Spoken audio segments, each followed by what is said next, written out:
Okay, we're back on track. I didn't use a dead cow because I didn't want to offend anybody. But, which cow is better? The one Hold on. Let me say this first. I know that the one on the left is quicker to get into your plate than the one on the right. But let's just say for the purpose of milk, which cow is better? The one on the right. Yeah, the live cow. The dead cow is dead. So, let's go to the next one. Whoops. Maybe, I don't know what happened. Is there any more? Oh, there we go.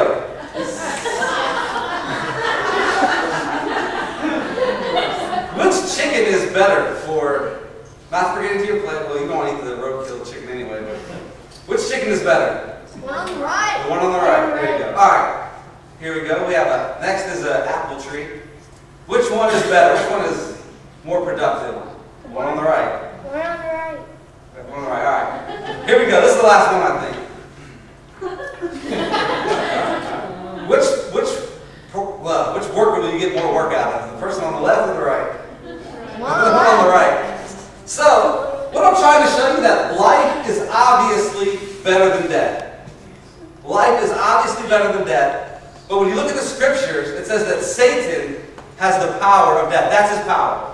Satan's power is death. And to the very plain eye, it's very obvious that life is better than death. So what I'm getting at is Satan has to use some trickery. He has to make what's alive look like it's dead, and he has to make what's dead look like it's alive. I mean, my mind works in weird ways, but if Satan was a salesman, it just sounds ridiculous. I got some death. Who wants some death? Anybody want death? No, nobody wants death. How about some destruction? Anybody want destruction? Everything you hold dear? If you want to destroy it, I can do it for you.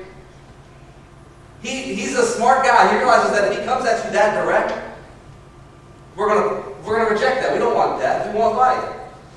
And so Satan has to trick us. He has to make what's alive look like it's dead, and what's dead make it look like it's alive. And there's plenty of ways he tricks us. And one of the ways that I'm becoming more and more aware of is media. And before I show this video, I'm not bashing the media, but just look at some of the statistics we're about to look at.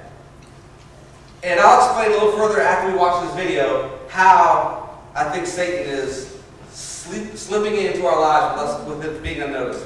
So, ouch.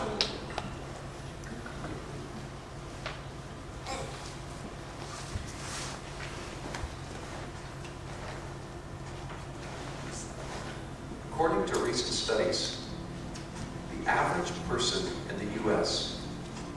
watches 4.7 hours of TV each day.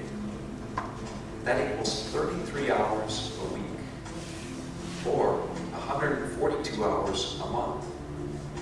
That equals 1,704 hours a year, or 71 days out of a year.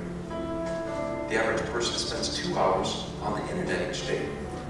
That means 14 hours a week, or 61 hours a month, 728 hours in a year, or 30 days out of the year. The average person spends 7.5 hours playing video games each week. That equals 32 hours a month, or 390 hours a year. Now, if we were to take a 24-hour period and take those averages, of course, we need to factor in sleep. Everybody needs at least 8 hours of sleep, they say, although we rarely get that much. And most everybody either works or goes to school, and that on average takes up about 8 hours. If you add then 4.7 hours of television per day, 2 hours of internet, and the 1 hour of playing video games, you begin to ask the question, is this truly living life? The life expectancy in the U.S. is 77.8 years. Now, if we were to take those averages for a lifetime, that would be 15 years watching TV, or 6.5 years of your life on the internet, or 3.5 years for video games. If we were to view this in light of the waking hours of your life and calculate the time needed for sleep, you would subtract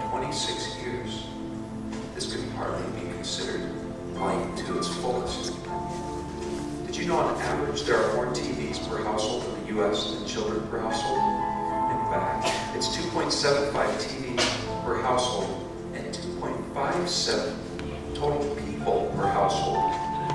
50% of American homes have 3 or more working televisions. And it is said by the age of 6, the average American child will have spent more time watching television than he will spend speaking to his parents in an entire lifetime. 43% of 3 to 4-year-olds have TVs in their rooms. 1 out of 5 toddlers under the age of 3 have a TV in their bedroom. The average child will spend 18,000 hours in front of the television by the time they graduate from high school. That's 5,000 hours more than they will spend in school for 12 years. In fact, the only thing the average child will do more of is sleep. According to a U.S. Census Bureau report, the average American spent 3,518 hours consuming media in 2007. That equals nearly 5 months out of the year.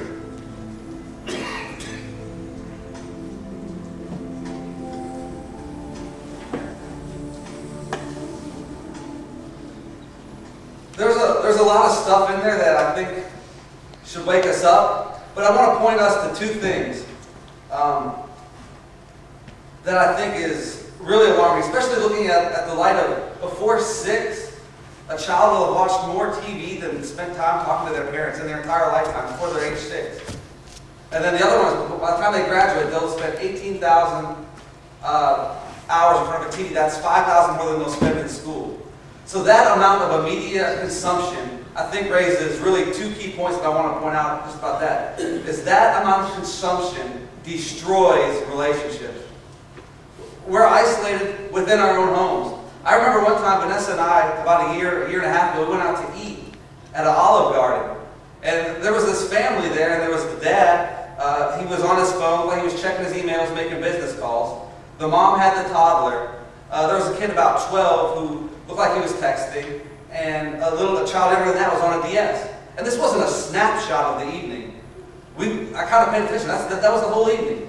They ate their food isolated at an Olive Garden because of media. And now I'm not here to say media is bad. I mean, there's a lot of good things we can do with it. We can share the gospel in ways we never could. We could spread music like we never could. There's just so many good things we could do with it. But this amount of consumption is destroying relationships. It's isolating families. If you got all these different TVs in the household and you're in 3 different TVs in the same house, it's just we're not spending time as a family together. There's some good in watching shows together. I'm not condoning you throw away your TV. What I'm saying is we've got to be alert and aware of how much time we're spending in front of the TV, in front of the internet, on our phones. And one of the things I'm most guilty of is checking my Facebook and stuff on my phone constantly. And that's something that I have to watch. I mean, I'm not directing this all at you. I have stuff that I need to do with as far as media. The second thing is that I want to draw our attention is the voice of the church, parents, and schools is being overwhelmed by what the media is telling them. Now, there's some good media. There's some good things that our kids are watching. There's some educational, God-glorifying stuff on TV. But 18,000 hours before they graduate, who has the loudest voice? It's not the church.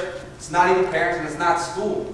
If they're in front of the TV that much, the media has the loudest voice. Whatever the media is telling them is what's acceptable. Whatever the media is telling them, that's what they're going to do. That's what they're going to follow. I worked for Young Life some years ago, and I never actually saw the article, but I believe it's true, that they were saying the MTV executive was bragging about, in the late 90s even, the MTV executive was bragging about, we tell kids what to think, we tell them how to dress, we tell them what to wear, we tell them how to act. And, he was proud, this MTV executive was proud of that power. And so, in light of this passage, we must be aware of what Satan's trying to sneak into our lives. Media is very powerful. It can play with our emotions, it can play with our minds, and we could be getting poisoned by Satan without us ever realizing it.